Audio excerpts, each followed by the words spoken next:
Perkenalkan, nama saya Elisa dengan NIM 235120020. Perkenalkan, nama saya Fikri Ramadan dengan NIM 235120025. Perkenalkan, nama saya Muhammad Ilham Arfah dengan NIM 235120010.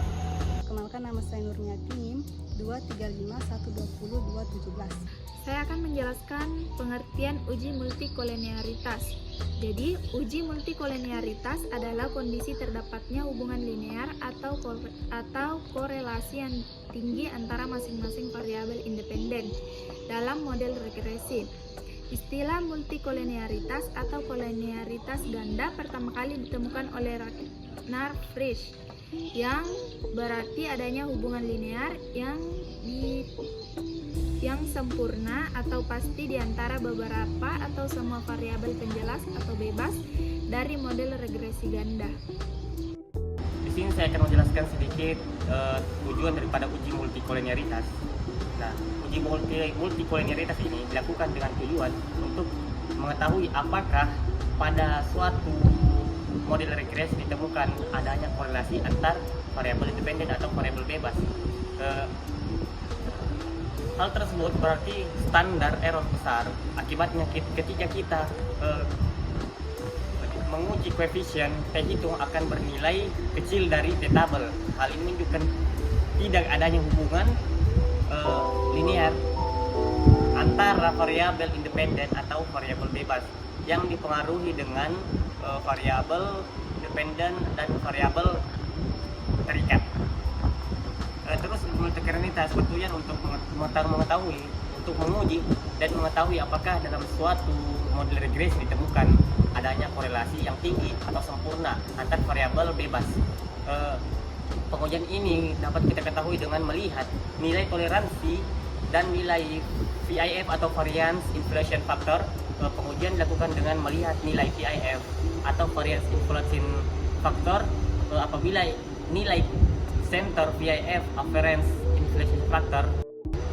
Adapun beberapa penyebab timbulnya gejala multikolinearitas pada model regresi itu, pertama, kebanyakan variabel ekonomi berubah sepanjang waktu. Besar-besaran ekonomi dipengaruhi oleh faktor-faktor yang sama, sehingga jika satu faktor mempengaruhi variabel dependen maka seluruh variabel cenderung berubah dalam satu arah.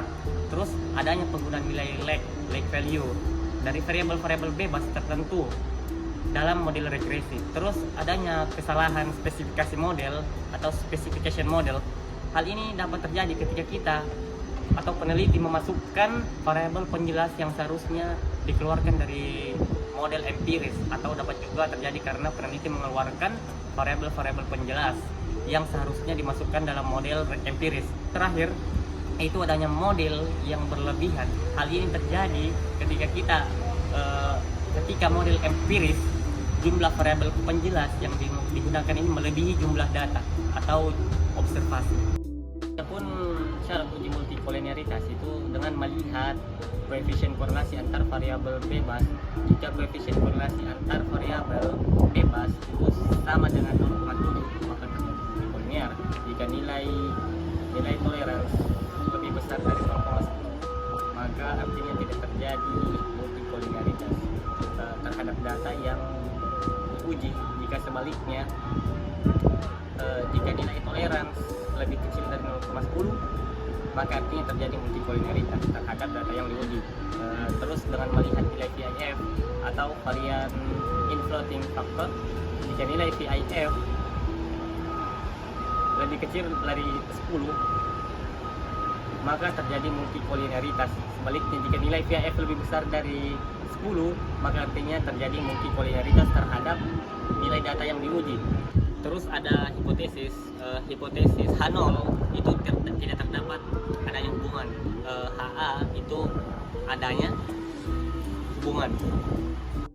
Adapun langkah-langkah uji multikolinearitas ini yaitu menghitung korelasi antar variabel bebas. Terus yang kedua, mencari nilai toleransi atau TOL. Multikolinearitas dapat terjadi jika nilai toleransi lebih kecil dari 0,10. Terus menghitung nilai VIF sama dengan 1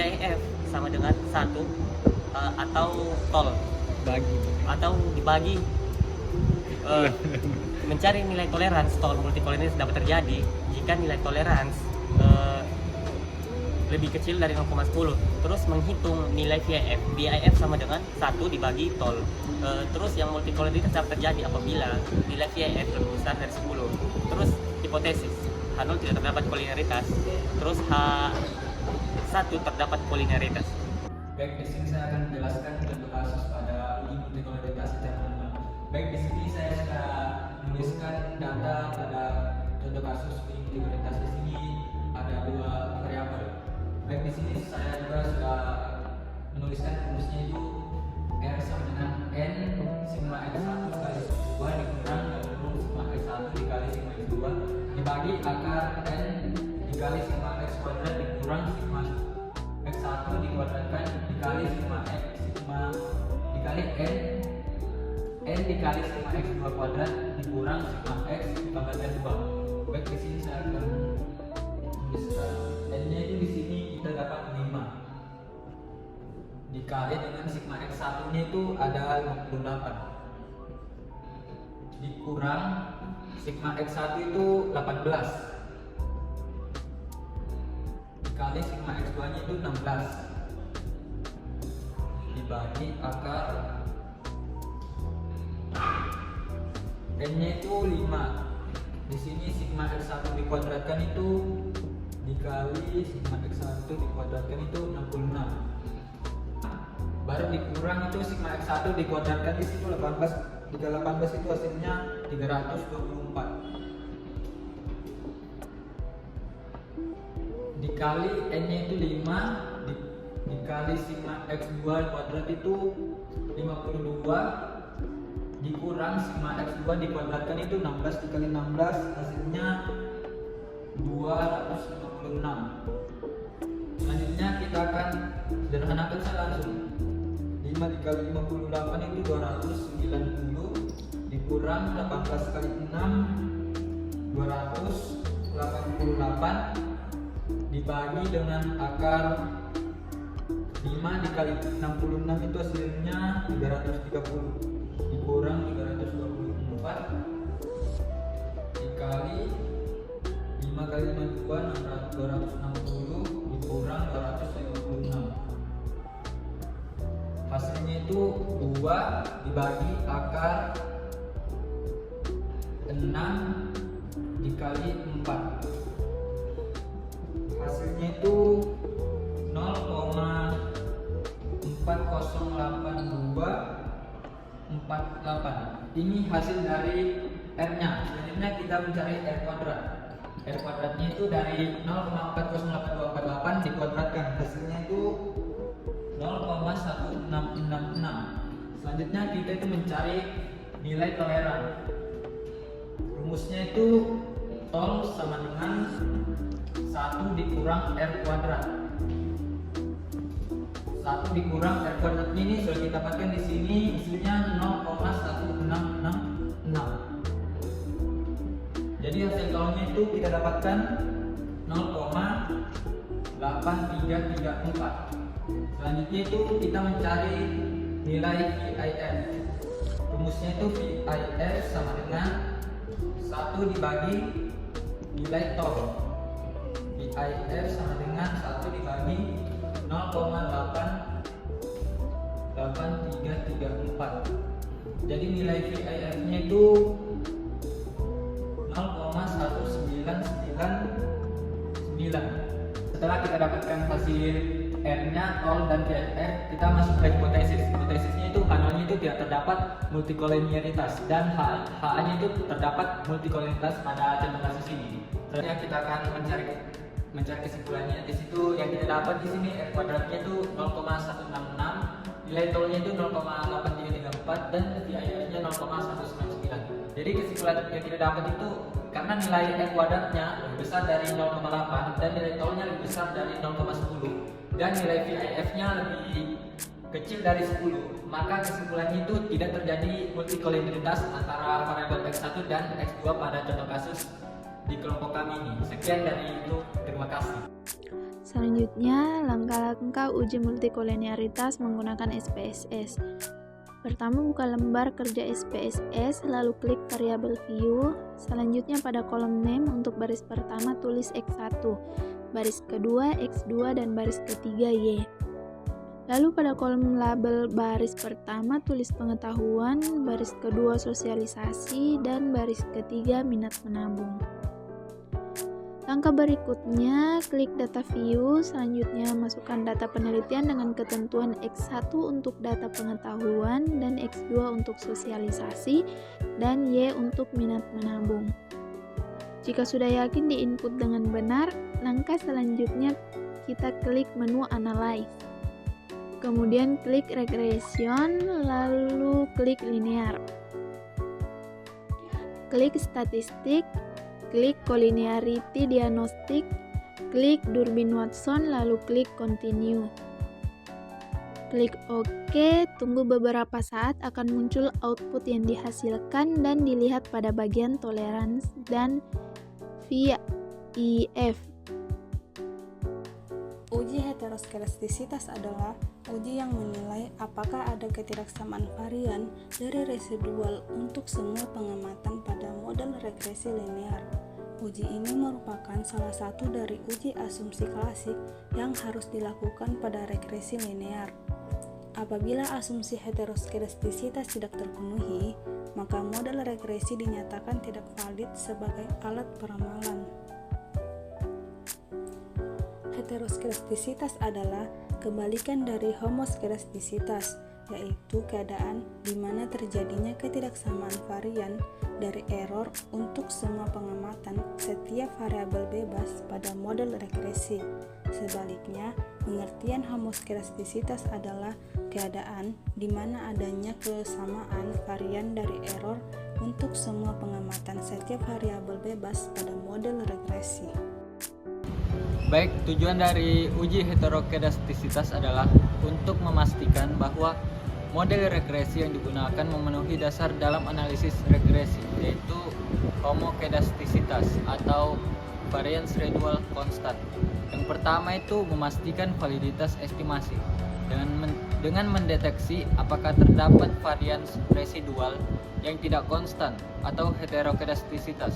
Peneliti dapat memastikan bahwa hasil estimasi model regresi tidak bias dan efisien. Selanjutnya itu mencegah kesalahan inferensi. Jika heterokedastisitas terjadi, hasil uji statistik seperti nilai p-value bisa menjadi tidak valid sehingga dapat mengakibatkan kesimpulan yang salah, baik terkait signifikan variabel maupun hubungan antar variabel. Yang terakhir itu meningkatkan kualitas model. Dengan mendeteksi dan memperbaiki masalah heterokedastisitas, kualitas prediksi dan interpretasi model regresi dapat diperbaiki sehingga analisis lebih akurat. Langkah-langkah SPSS dengan uji Glatzer. Pertama, klik variabel view, kemudian pada bagian name tulis saja motivasi dan minat dan prestasi. Pada bagian desimal ubah semua menjadi angka 0. Pada bagian label tuliskan motivasi X1, minat X2, dan prestasi Y. Pada bagian meusur ganti menjadi scale. Abaikan yang lainnya, maka tampak di layar sebagai berikut. Setelah itu, klik data view, lalu masukkan data penelitian untuk variabel motivasi, minat, dan prestasi yang sebelumnya sudah disiapkan.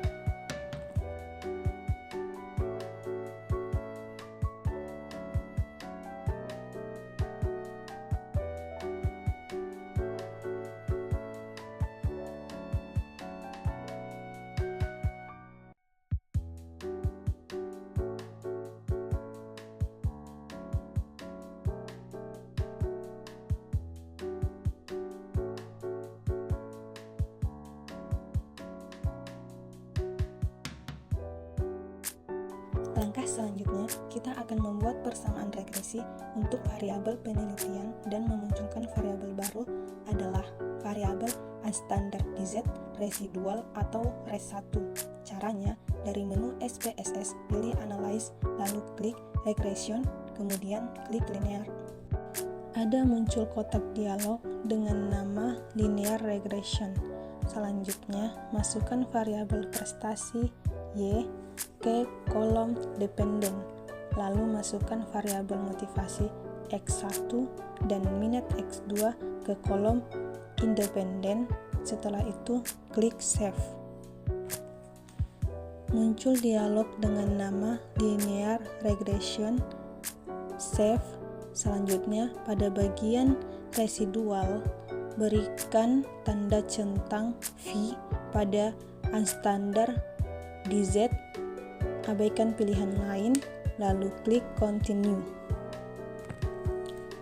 Selanjutnya, klik OK. Abaikan saja ada output SPSS yang muncul. Lalu, buka data view, maka perhatikan di situ muncul variabel baru dengan nama res1 tampak di layar. Kemudian kita akan membuat variabel ABS res yang akan kita gunakan dalam uji Glacier ini. Caranya, dari menu utama SPSS pilih Transform, lalu klik Compute Variable. Maka muncul dialog jemput variabel. Selanjutnya, pada kotak target variabel, tuliskan ABS res, lalu pada kotak numeric expression, ketikkan ABS res 1. Kemudian klik OK. Abaikan saja pada output SPSS yang muncul. Lihat di bagian data view, maka muncul variabel baru dengan nama ABS res tampak di layar. Selanjutnya, kita akan melakukan uji Glacier untuk persamaan regresi motivasi X1 dan minat X2 terhadap variabel absolut residual atau ABS res. Caranya, dari menu utama SPSS pilih Analyze, kemudian Regression, lalu klik Linear. Muncul kotak dialog dengan nama Linear Regression. Selanjutnya, keluarkan variabel prestasi Y yang terdapat pada kolom dependen, lalu ganti dengan variabel ABS res, kemudian klik Save. Muncul kotak dengan nama Linear Regression. Save. Selanjutnya, pada bagian residual, hilangkan tanda centang V pada unstandard DZ, abaikan pilihan yang lain, lalu klik Continue. Langkah yang terakhir adalah klik OK, maka kita akan bisa melihat output SPSS dan selanjutnya tinggal kita interpretasikan saja.